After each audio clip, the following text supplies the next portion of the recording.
The boardroom reeked of expensive leather and bad decisions. Kenneth Walsh stood at the head of the conference table, holding my prototype like a trophy he'd already claimed. "This tech is mine now." 5 words, delivered with the certainty of a man who'd never once been told no. His fingers traced the edge of the neural processing unit, the device that held 3 years of my life compressed into 8 pounds of revolutionary technology. "Kenneth, we need to discuss the licensing terms." "There are no terms." He set the prototype down with deliberate care. "Effective immediately, you're terminated. Security will escort you out." The technology was developed on company time with company resources, which makes it company property. The other executives around the table wouldn't meet my eyes.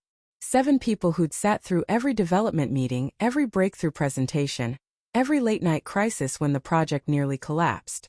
Now they studied their phones, their paperwork, the grain of the mahogany table, anything but the person being erased from the room. "You're making a mistake." My voice held steady despite the adrenaline flooding my system. Kenneth's smile was the kind sharks probably envied. "The only mistake was letting you think you had any ownership of this project. You were an employee. Employees are replaceable." My phone was already in my hand, already unlocked to the secure app I'd hoped I'd never need. 3 taps. 1 confirmation. The geographic lock activated with a silent ping no one else in the room could see or hear. "All right." The words came out calm, almost pleasant. "If that's your decision." He wasn't expecting agreement. His expression flickered, confusion, then suspicion, then dismissal. "Security is waiting outside. One thing before I go." My thumb hovered over a final button. As the global patent holder for the core neural processing architecture in that prototype, I should mention that your entire production line just became illegal. Kenneth's laugh was sharp. "Nice try. Company IP policy clearly states." The screens along the boardroom wall flickered to life, displaying the patent documentation I'd filed 18 months earlier in Geneva. Not for the complete prototype, for the fundamental neural processing architecture that made everything else possible. International Patent W02321084721. Inventor and sole rights holder, Ilara Novak. Before I tell you what happened next, if you're enjoying this story about protecting your work and standing up to corporate theft, consider subscribing. We just hit our first milestone and we're pushing toward 2,000 subscribers. Your support keeps these stories coming. Now let me tell you how we got here. My name is Ilara Novak, and up until 17 minutes ago, I was the Chief Technology Officer of Neural Edge Industries. The title sounded impressive, but the truth was simpler. I was the person who'd invented the technology Kenneth Walsh had just tried to steal.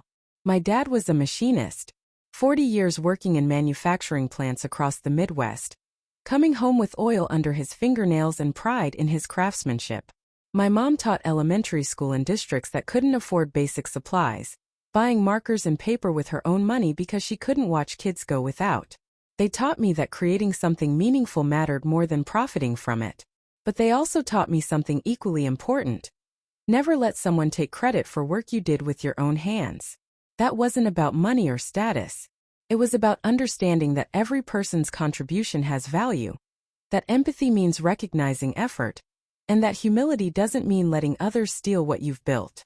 I graduated from MIT with a doctorate in computational neuroscience and held 4 patents in machine learning architecture before Kenneth Walsh approached me with an offer that seemed too good to refuse.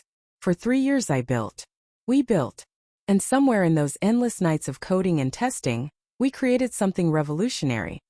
A neural processing unit that could interface with existing AI systems and boost their efficiency by 340%. $750 million. That's what the technology was worth, according to Goldman Sachs. A conservative estimate. Kenneth had seen those numbers. Apparently he'd also seen an opportunity. 6 months before that boardroom confrontation, the warning signs started appearing. Kenneth attending more development meetings, asking detailed questions about the architecture. His VP of legal requesting copies of all project documentation. Casual comments about ensuring the company's IP was properly protected. I should have seen it coming. Maybe part of me did. 3 months before I'd filed the international patent, not for the complete system since that genuinely was collaborative work, but for the core processing architecture, the fundamental innovation that made everything else possible. That piece was mine, developed before I'd ever joined Neural Edge, refined during personal time on personal equipment. The patent application was strategic, filed through the World Intellectual Property Organization, establishing priority across 153 countries simultaneously. Then I'd added a geographic lock feature to the prototype's operating system, a kill switch that could restrict the technology's functionality based on patent law. Insurance, I told myself. Just in case. Kenneth made his move that morning. The meeting invitation appeared at 7 a.m. Strategic Realignment Discussion. Mandatory attendance. No agenda, no contexto. 7 executives were already seated when I walked in. The prototype sat in the center of the table like evidence at a trial. Alara. Thank you for joining us. Kenneth's voice carried that false warmth that always preceded bad news. We've been reviewing the neural processing project, and we have concerns about development pace and resource allocation. The project is on schedule. My response was measured. We're 3 weeks from beta testing. That timeline is no longer viable. Christine Morrison, his VP of Legal, slid a folder across the table. We've decided to restructure the development team under new leadership. The folder contained termination papers, effective immediately. Severance calculated to the minimum legal requirement. A non-compete clause that would have kept me out of the field for 3 years. This is theft. The words came out quiet but clear. You're firing me to avoid the equity payout when the technology launches. That's when he picked up the prototype. That's when he said the 5 words that triggered everything that followed. The security guards were professional about the escort. My office was on the 4th floor. 3 years of work condensed into 1 box of personal items, laptop, external drive, the photo of my parents at my MIT graduation. My phone buzzed continuously as I packed. Text messages from team members who'd already heard. Derek. What the hell is happening? They're saying you're fired. Samantha, this is insane. The project was your vision. Oliver. Legal is telling us not to communicate with you. I'm using my personal phone. What do you need? I typed back. Don't risk your jobs. I've got this handled. Trust me. The parking garage was dim and quiet. I sat in my car without starting the engine, staring at the secure app on my phone, the geographic lock confirmation still glowing, the patent documentation, the leverage Kenneth didn't know I had. I called my dad. Hey Lara. Hang on, let me step outside. Machinery noise faded. What's wrong? I got fired today. They're trying to take the technology. Kenneth claims everything belongs to the company. Silence then. Did you protect yourself? I have the international patent for the core architecture, and I activated a geographic lock. Their production line is illegal now in 153 countries. A low whistle. Alara, that's nuclear. Dad, he stood there and told me the technology was his. 3 years of my life and he just claimed it. You're not nothing. His voice carried absolute certainty. You built something revolutionary. Don't let some corporate thief make you forget that. After the call, I contacted Jennifer Wu, a patent attorney my mother recommended. Former IBM counsel, known for winning impossible cases.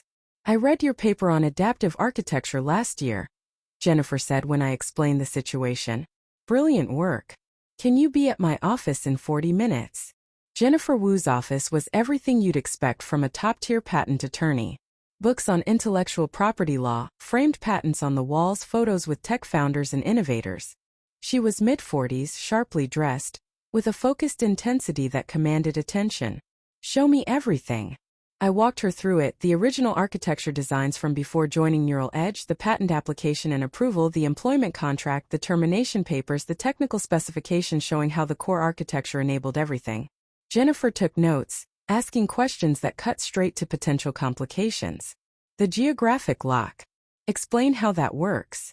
The prototype's operating system checks its location via GPS. It cross-references that with my patent database. If it's in a jurisdiction where I hold patent priority, the system requires licensing verification. Without valid licensing, core functions are restricted. Restricted or disabled? Restricted. Basic functions work, but the efficiency gains, the thing that makes it valuable, are locked. It becomes a very expensive paperweight. Jennifer's smile was sharp. That's elegant. Neural Edge will argue sabotage, but you're preventing patent infringement, which is your legal right. She explained the battle ahead. Kenneth has resources, legal teams, connections. This will get ugly. He'll paint you as a disgruntled employee holding the company hostage. Let him. He tried to steal my work. Jennifer studied me, then nodded. If we're doing this, we're doing it comprehensively. Hourly rate plus expenses. Won't be cheap. 100,000 minimum. Possibly double if this goes to trial. I thought about my savings. The equity Kenneth had stolen. Do it. We spent 3 hours building the case. Jennifer recorded my statement, documented the timeline, prepared the filings. Why didn't you disclose the patent to Neural Edge when it was approved? Because Kenneth has a reputation. 3 previous CTOs who left under unclear circumstances. All without equity despite promises. The patent was insurance. Smart insurance. Jennifer closed her laptop. Here's what happens next. I file declaratory judgment tomorrow. Send cease and desist to Neural Edge. They'll respond aggressively. This escalates. The cease and desist hit Neural Edge at 9 a.m. By 11 a.m., Kenneth had called an emergency press conference. I watched the live stream from my apartment as Kenneth stood before cameras, his expression perfectly calibrated to convey wounded integrity. Yesterday, we terminated an employee due to performance concerns. Today, that individual is attempting to extort this company by sabotaging technology developed under our employment. His voice carried conviction. Neural Edge will vigorously defend our rights against this baseless claim. A reporter shouted, Mr. Walsh, can you confirm the technology is currently non-functional? Kenneth's jaw tightened. We're experiencing minor technical issues. Production timeline remains unchanged. Lies. The geographic lock wasn't minor. And their team couldn't resolve it without the core architecture. Jennifer texted. He's panicking. Good. Don't respond to press. Derek, my former team lead, messaged. Factory shutdown confirmed. Everything dead. Kenneth losing his mind. They're offering bonuses if we can crack your lock. Don't.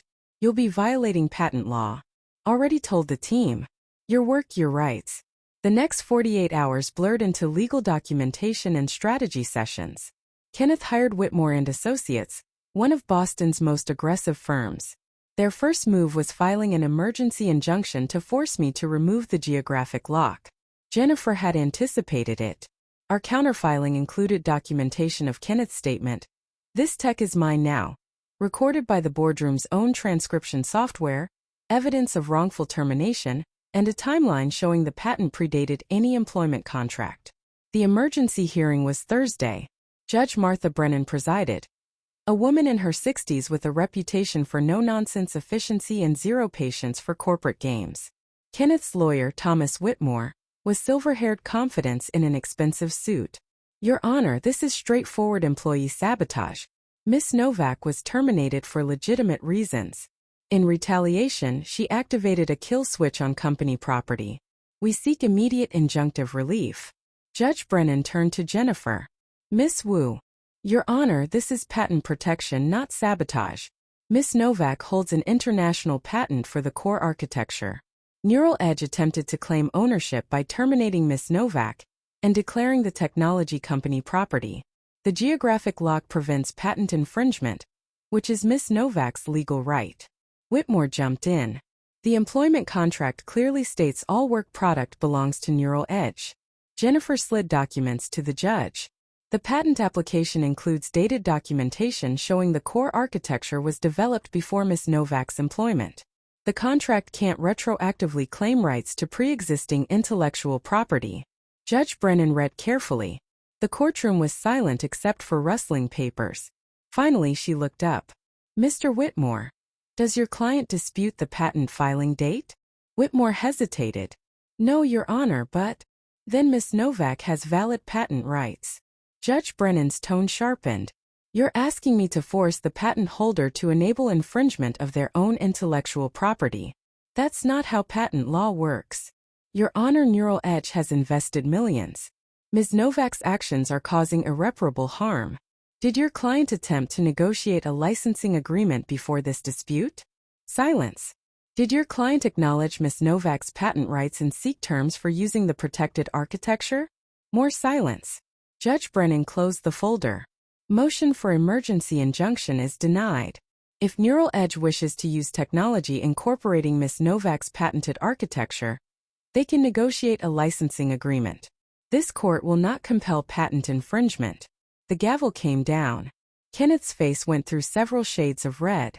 Whitmore requested an expedited hearing on the underlying employment dispute. File your motions, Judge Brennan said. But the injunction is denied. Ms. Wu, I assume your client is willing to negotiate licensing in good faith. Jennifer stood. Absolutely, Your Honor. However, any arrangement must address the wrongful termination and attempted IP theft. That's for settlement discussions. I'm ordering mediation. First session within 2 weeks. Outside, Jennifer's smile was pure satisfaction. That went better than expected. She basically told them to settle. She told them they can't force you to enable patent infringement. Kenneth has 2 choices. Negotiate with you or abandon $750 million in technology. What do I want out of this? That's the question I thought through. Patent rights confirmed. Proper licensing terms with ongoing royalties. Equity stake restored and paid out. Jennifer made notes. Be prepared for this to get nasty. Kenneth will try to discredit you. The smear campaign started that afternoon. Anonymous sources in tech blogs claiming I've been difficult. Missed deadlines shown concerning behavior. TechCrunch. Sources suggest terminated CTO had pattern of erratic behavior. Industry Insider. Questions raised about Alara Novak's contributions. I ignored all of it. Jennifer had been clear. No public statements. No interviews. Let the legal case speak for itself. But Derek texted. Everyone on the development team knows the truth. We're documenting statements about who actually led this project. Oliver. HR is pressuring us to sign statements saying you were problematic. Nobody's signing. Samantha, they offered me your old job. I told them to shove it. These people were risking their careers for principle. The court-appointed mediator was retired Judge Leonard Kozlov, known for cracking impossible cases through strategic application of reality. The first mediation session was the following Tuesday. Both legal teams, both principals, 6 hours to see if settlement was possible.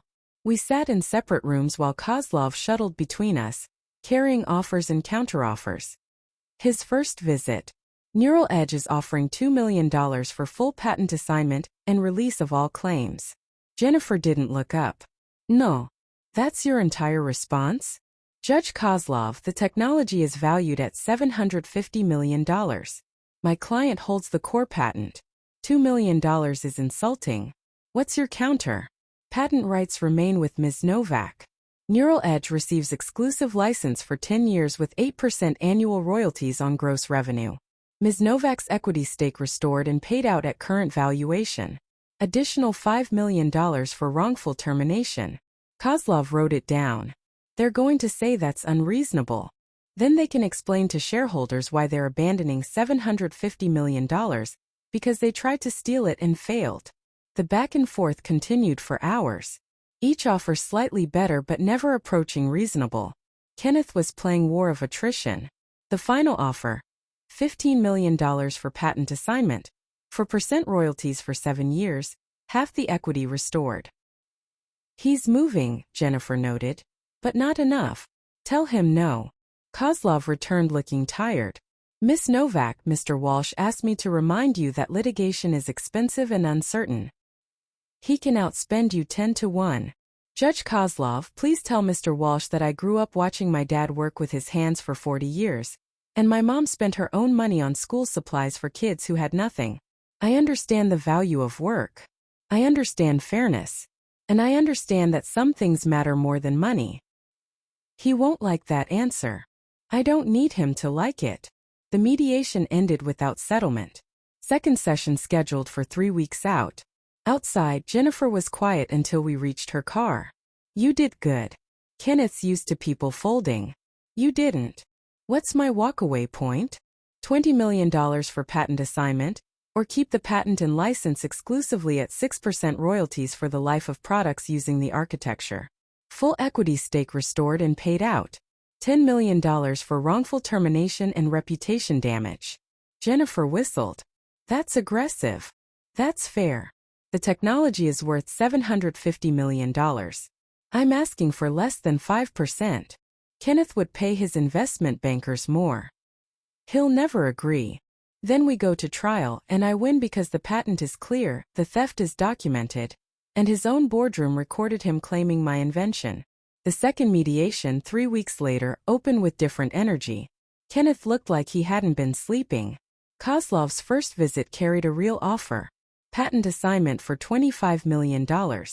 Equity stake fully restored, paid at current valuation plus 20% premium. $5 million for termination settlement. NDA covering all parties. Jennifer's eyes met mine. This was Kenneth blinking first. What about reputation damage, the smear campaign? Kozlov nodded. Joint statement clarifying termination was mutual. Recognizing your contributions, wishing you well. Not good enough. Kenneth called this sabotage and extortion. I want a public statement acknowledging the patent rights were valid, and the dispute arose from good faith disagreement about IP ownership. After negotiation, they agreed to the statement with language modifications. One more thing, I said. I want the option to buy back the patent after 5 years at a predetermined price. If Neural Edge hasn't brought a product to market or abandons the technology, ownership reverts to me. Kozlov raised his eyebrows. That's unusual. The technology matters to me beyond money. I don't want it shelved. If they're actually going to use it, fine. But if not, it comes back to me. After long deliberation, Kozlov returned. They'll agree to reversion if technology is abandoned or no product reaches market within 3 years. Buyback price $20 million. Deal. Settlement paperwork arrived Wednesday. 37 pages of legal language. I read every word twice before signing. The signature meeting was brief. Kenneth and I sat across a table one last time, lawyers flanking us. He signed first, all sharp angles and pressed ink. I signed second, cursive flowing across the line. Thomas Whitmore collected documents. This settlement is binding. Funds transfer within 3 business days. Kenneth stood without speaking. At the doorway he paused. You could have had a real future at Neural Edge if you'd just been reasonable. The audacity was almost impressive. Kenneth, you tried to steal my work. I protected it. The only person who wasn't reasonable was you. His jaw tightened but he didn't respond. Just walked out. The fund transfer hit Friday, $30 million. Equity payout Tuesday, $18 million more. $48 million total. Didn't feel like winning. It felt like compensation for something stolen and partially returned. 3 months after settlement, I incorporated Novak Neural Systems. Not competing with Neural Edge, I'd licensed them exclusively. But other applications existed. Medical uses, educational tools, accessibility technology. Everything Kenneth had dismissed as not profitable enough became our mission. I hired Derek as head of development. Samantha joined as VP of operations. Oliver as lead architect. The team that built the original prototype, now free to create something new. Funding came from venture capital firms who'd watched the settlement and recognized what it meant. We closed Series A at $80 million. A year later, Neural Edge brought their product to market. Strong reviews. Sales exceeded projections. My royalty check from that first year was $12 million. Kenneth had called my patent protection sabotage. Turned out it was just good business. 2 years after the settlement, I got an email from Christine Morrison, Kenneth's former VP of legal. I hope this finds you well. I've recently left Neural Edge and wanted to reach out. I was part of the legal team that tried to claim ownership of your patent, and I've regretted my role ever since. Watching you fight taught me something about integrity and IP law that I'd lost in corporate practice. I'm now working with a nonprofit helping independent inventors protect their work. Your case has become a teaching example in patent law courses.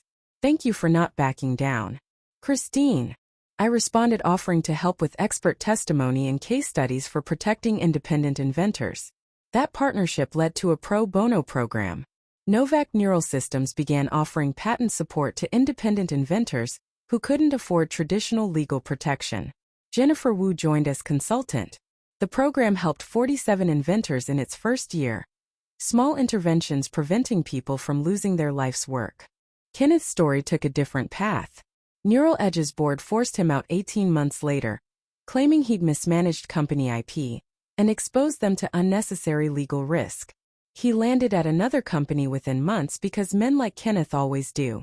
But his reputation had changed. The industry knew what he tried to do, knew he'd lost. Talented people stopped answering his recruiting calls. I ran into him once, 3 years post-settlement, at a conference in San Francisco. We were both speaking, him on scaling tech companies, me on protecting inventor rights. Alara. He stopped me in the hallway. I saw your talk. It was good. Thank you. Awkward silence filled with everything unsaid about the boardroom, the prototype, the battle. I should have handled things differently, he said. The termination. The IP situation. Not quite an apology, more an acknowledgement. You should have, but you didn't, and here we are. Your company is doing well. The medical applications. Impressive work. It's work that matters. That's what I care about. He nodded with something almost like respect. For what it's worth, I've learned from what happened between us. Good. Make sure you keep learning. I walked away before he could respond. 5 years after Kenneth claimed my technology as his own, I stood in the patent office in Geneva, accepting an award for innovation in neural processing architecture. My parents were in the audience. Dad, retired now, still had those machinist's hands. Mom, still teaching part-time because she couldn't imagine stopping, beamed with pride. Derek, Samantha. Oliver sat front row. They'd built their own success but flew across the world to be here. Jennifer Wu was there too, having become not just my attorney but a genuine friend. The speech I gave was brief. This award recognizes a patent I had to fight to protect. It represents not just innovation, but the principle that people who create something deserve to own it. Too many brilliant minds lose their work to corporate structures that value profit over people. If this accomplishes anything, I hope it encourages other innovators to protect their work, know their rights, and stand up to anyone who tries to claim credit for what they built. Thank you. The evening ended with dinner overlooking Lake Geneva. No fancy speeches, just good food and better company. What's next? Derek asked.